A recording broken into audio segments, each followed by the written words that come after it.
नमस्कार, मैं हूं अंकुर और आप देख रहे हैं सत्य हिंदी का न्यूज बुलेटिन। एक नजर अब तक की सुर्खियों पर। इजरायल फिलिस्तीन पर भारत का रुख पहले की तरह ही जस का तस है और इसमें कोई बदलाव नहीं आया है। ये बात खुद प्रधानमंत्री मोदी ने ही कही है, वो भी फिलिस्तीनी राष्ट्रपति महमूद अब्बास से बातचीत में कही है।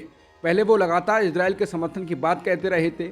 7 अक्टूबर के हमले के तुरंत बाद ही उन्होंने ट्वीट कर इजरायल के साथ खड़े होने की बात कहते हुए ट्वीट कर दिया था। बाद में भी वो फिर से वही बात दोहराते थे। इसी वजह से लगातार सवाल उठ रहे थे कि क्या पीएम मोदी ने भारत की विदेश नीति फिलिस्तीन को लेकर बदल दी है।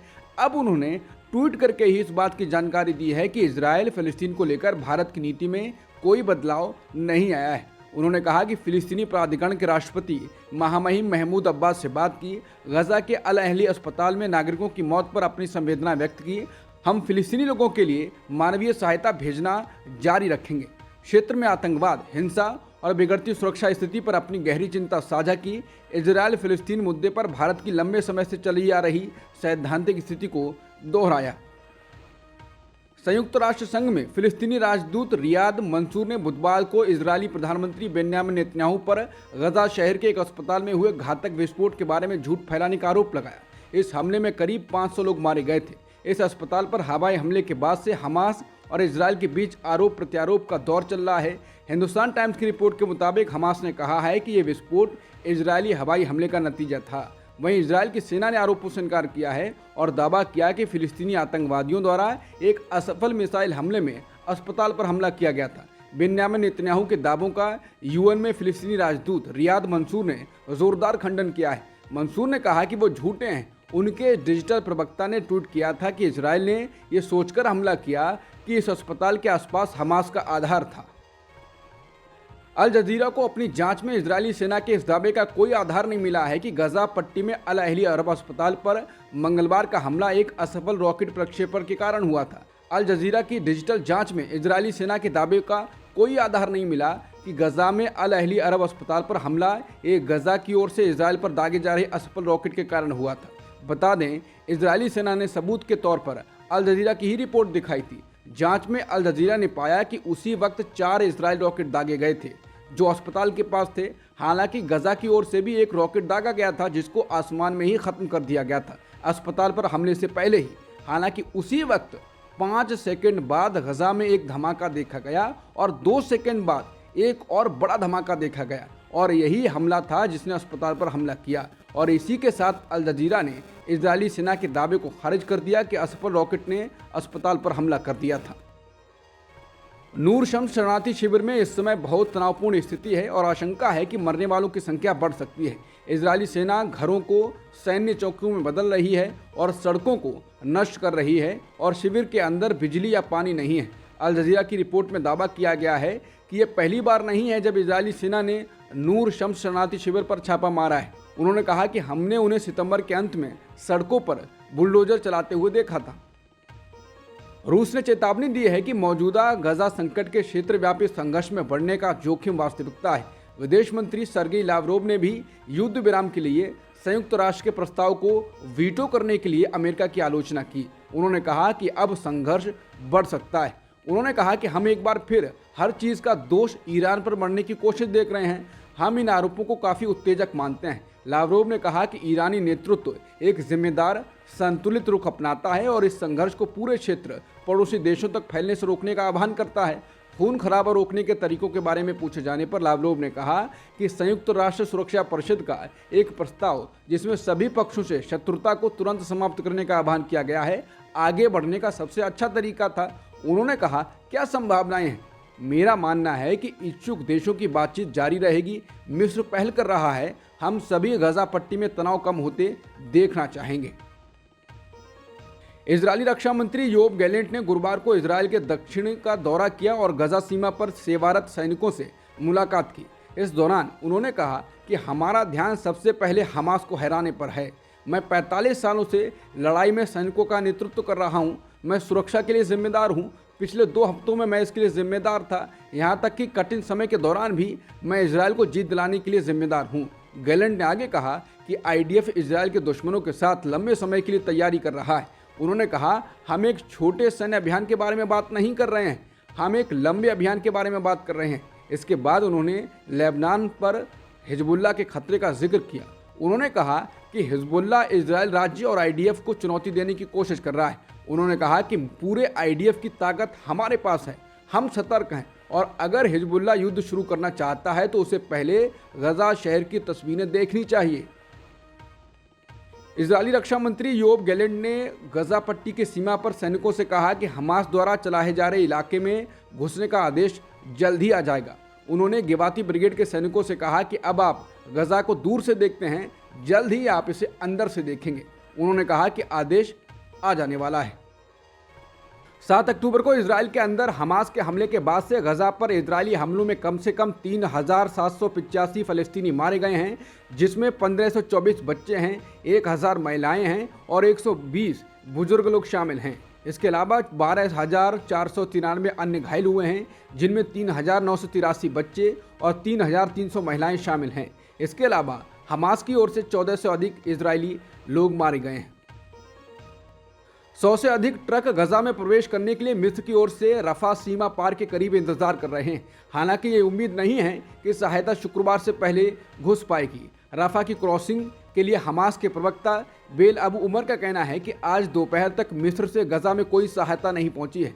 बता दें, मिस्र ने अमेरिकी राष्ट्रपति बाइडेन के आग्रह पर रफा बॉर्डर खोलने की घोषणा की है। हालांकि बाइडेन ने कहा भी है कि शुक्रवार से पहले सहायता नहीं पहुंच सकेगी, क्योंकि सड़क की मरम्मत होने में, गड्ढों को भरने में समय लगेगा ताकि ट्रक गुजर सकें।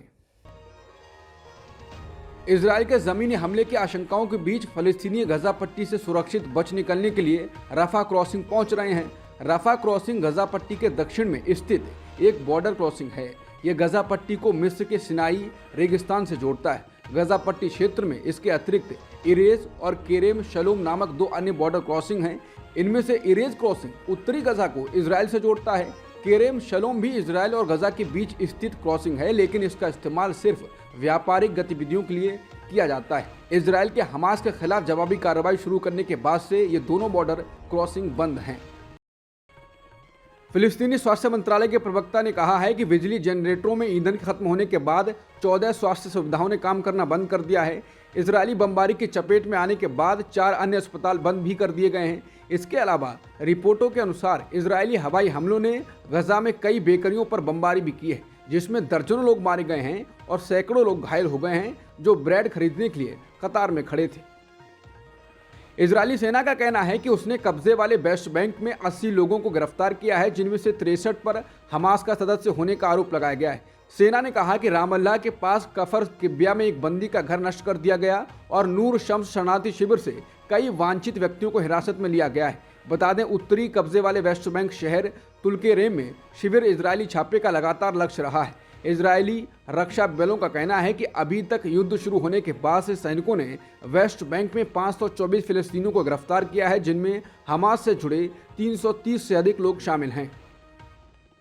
गुरुवार को फिलिस्तीनी रिपोर्टों के अनुसार गजा में हमास के नेतृत्व वाले राष्ट्रीय सुरक्षा बलों के कमांडर जिहाद मेहसन को इजरायली हवाई हमलों में मार दिया गया है। गजा शहर में शेख राडबान के पड़ोस में अपने घर पर हुए हमले में मेहसन अपने परिवार के सदस्यों के साथ मारे गए। आईडीएफ ने उनकी मौत की पुष्टि नहीं की है। इसके अलावा हमास रेडियो के अनुसार इजरायली मीडिया ने गुरुवार को बताया कि आईडीएफ बलों ने फिलिस्तीनी विधान परिषद की सदस्य और हमास के राजनीतिक ब्यूरो में पहली महिला जमीला अब्दुल्ला ताहा अल शांति की भी हत्या कर दी है।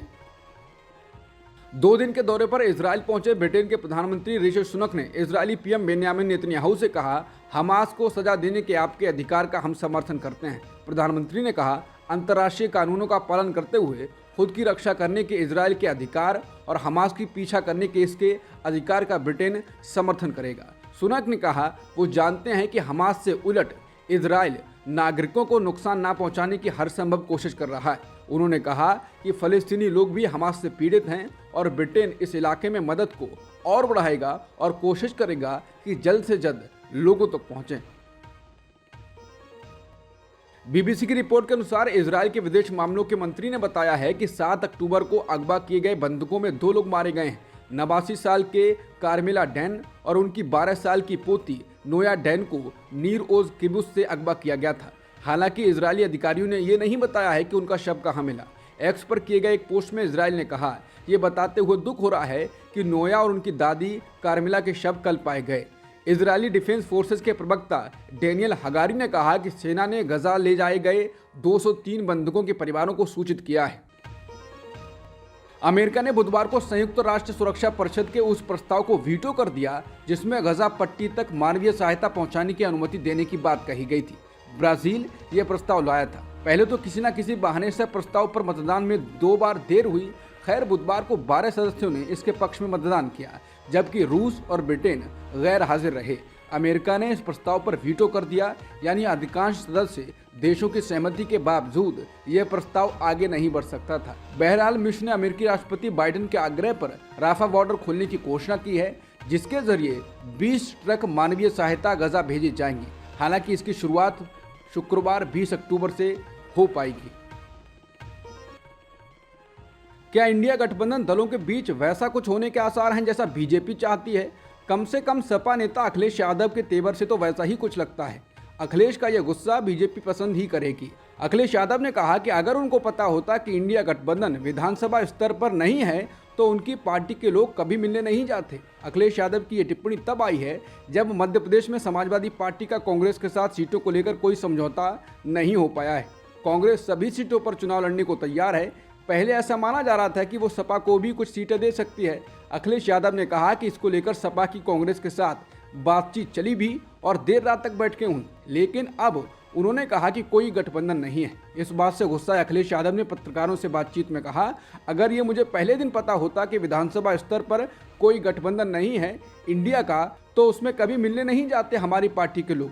ना हम अपनी पार्टी की सूची देते कांग्रेस के लोगों को और ना फोन उठाते कांग्रेस के लोगों के। लेकिन अगर उन्होंने ये बात कही है तो हम ये बात स्वीकार करते हैं।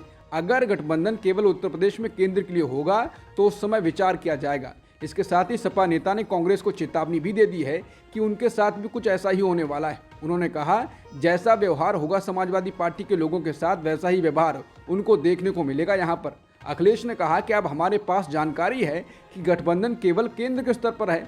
ठीक है, समय आने पर हम दिल्ली के बारे में बात करेंगे। अब जब हमने स्वीकार कर लिया है कि गठबंधन राज्य चुनावों पर लागू नहीं होता है तो हम आगे बढ़े और उन चुनावों के लिए उम्मीदवारों की घोषणा शुरू कर दी है।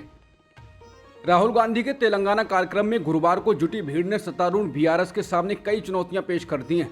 राहुल गांधी ने जाति जनगणना के मुद्दे पर केसीआर की चुप्पी पर सवाल उठाया और कहा कि अगर कांग्रेस पार्टी राज्य में सत्ता में आती है तो सर्वेक्षण कराएगी। जाति जनगणना से पता चलेगा कि केसीआर के परिवार ने तेलंगाना को कितना लूटा है। तेलंगाना के भूपालपल्ली में रोड शो के दौरान राहुल ने आरोप लगाया कि बीआरएस और ओवैसी के नेतृत्व वाले एआईएमआईएम भाजपा के साथ गठजोड़ कर रहे हैं और कांग्रेस पर संयुक्त हमला कर रहे हैं। राहुल गांधी ने इस दौरान एक सभा को संबोधित करते हुए कहा, हमने पहले ही छत्तीसगढ़, राजस्थान और कर्नाटक में जाति जनगणना सर्वेक्षण शुरू कर दिया है और सत्ता में आते ही तेलंगाना में भी ऐसा ही करेंगे। उन्होंने कहा कि जब पीएम मोदी और मुख्यमंत्री केसीआर भाषण देते हैं तो तेलंगाना के लोगों को उनसे सवाल करना चाहिए कि वो जाति जनगणना सर्वेक्षण कब कराने का इरादा रखते हैं। उन्होंने आरोप लगाया कि भाजपा विपक्षी दलों को चुप कराने के लिए उनके खिलाफ मामले दर्ज कर रही है, लेकिन केसीआर के खिलाफ कोई मामला नहीं है। मुख्यमंत्री केसीआर के खिलाफ सीबीआई और ईडी के मामले न होना सवाल खड़े करता है। अशोक गहलोत ने गुरुवार को पत्रकारों से कहा कि दिल की पीड़ा बता रहा हूं। वैसे तो ये बात गहलोत ने कुछ और संदर्भ में कही, लेकिन उनकी प्रेस कॉन्फ्रेंस को लेकर यही कयास लगाए जा रहे हैं कि क्या उन्होंने अपनी पीड़ा बताने के लिए प्रेस कॉन्फ्रेंस की। उनकी ये प्रेस कॉन्फ्रेंस तब हुई है जब राजस्थान कांग्रेस की पहली सूची आने वाली थी, लेकिन आ नहीं पाई।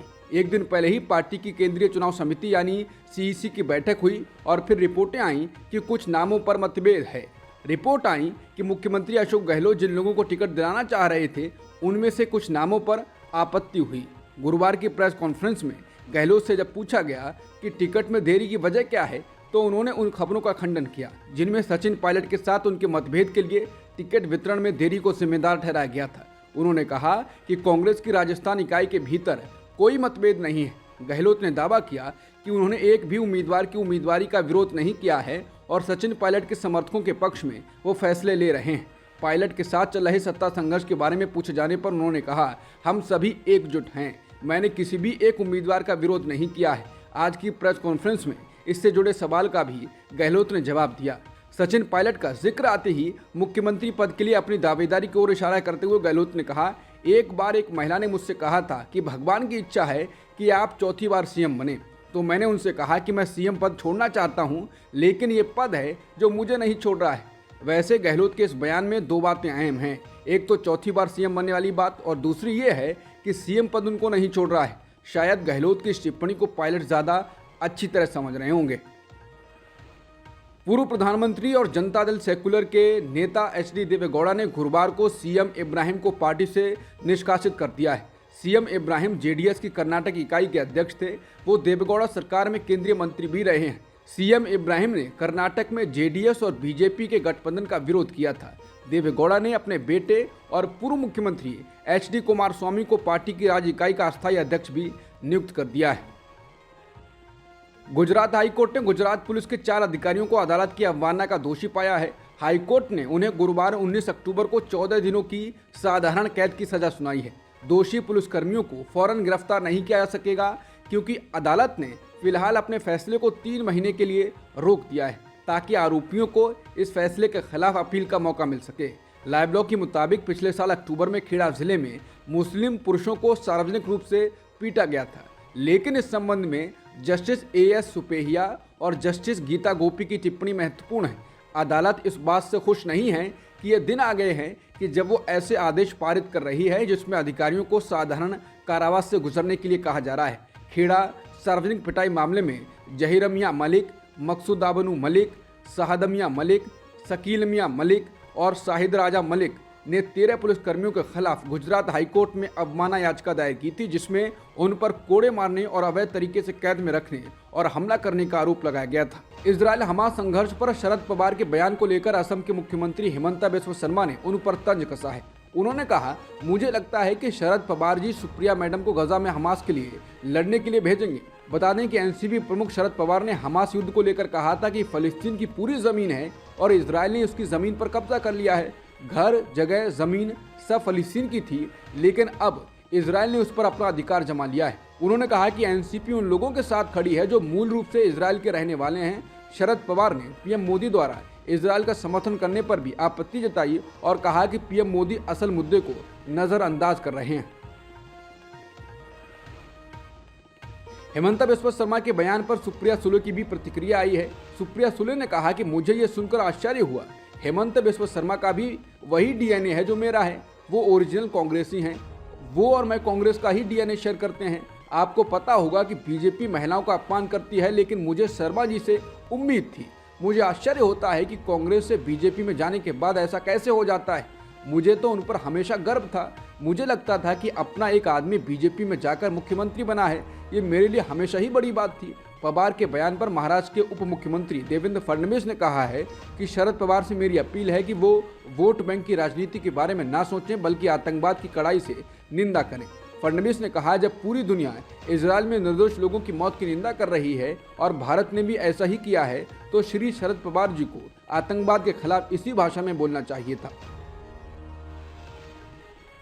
न्यूज क्लिक को कथित फंडिंग मामले में गुरुवार को भी सुप्रीम कोर्ट में सुनवाई हुई। सुनवाई करते हुए सुप्रीम कोर्ट ने गुरुवार को दिल्ली पुलिस को नोटिस जारी कर अपना पक्ष रखने के लिए कहा है।